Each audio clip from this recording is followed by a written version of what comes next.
Walking on eggs is the way you describe how carefully I was moving, and I moved that way around the back end of the patriotic GTO and zeroed in on the license plate.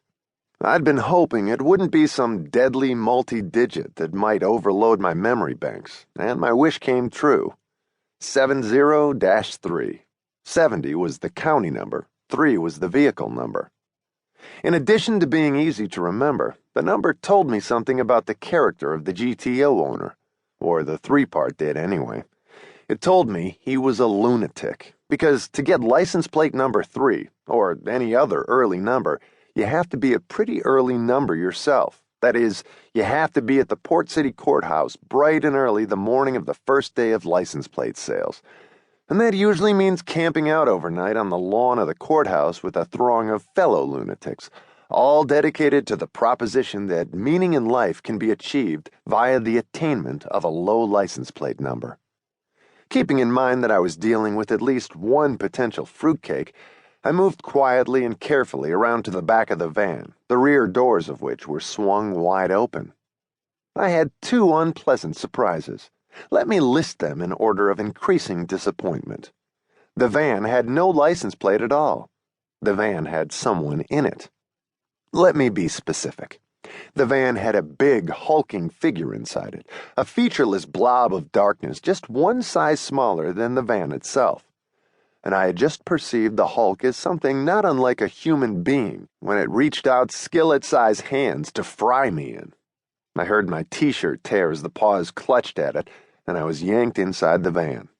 He'd been stacking things in there, the things he and his cohorts had been stealing, and I was just another thing to be hauled in and stacked. Only I got special preferential treatment the inanimate objects didn't receive, though at the conclusion of that treatment, I too might be an inanimate object. What I'm trying to say is, he started hitting me. They were backhands. He could have been fanning himself or swatting flies or something, but they sent me sailing just the same, tumbling onto one of his stacks, slamming into something. A TV, I think. And when I stopped bouncing into things and felt the metallic surface of the floor, he kicked me in the side, gently, as if trying to put my ribs up my nose. The next time the foot came down at me, I grabbed onto it and heaved up. Hulk went crashing awkwardly into the carefully stacked stuff in the van, a comical Frankenstein's monster, smashing things he didn't mean to, and there was the appropriate noise to go with it. Glass splintering, metal and wood scraping, even a bonging from an object that was apparently a grandfather's clock on its side. With Hulk helpless, I clearly had the upper hand, which I played to full advantage by scrambling the hell out of there, getting on my feet and heading back down the sloping grass. Somebody caught me with a flying tackle, and I went down hard, the wind whooshing out of me and leaving me on the ground and rasping, gasping for air. Then I was surrounded by dark figures, 4 of them maybe, or 40, and they began to beat on me. I covered my face, and they hit me in the crotch. I covered up my crotch, and they hit me in the face. It went on like that for a while. When I came to, I was being dragged by the legs up the sloping lawn. My back was to the ground, and I had a rather pleasant view of the sky, which had a lot of stars in it for the evening of an overcast day.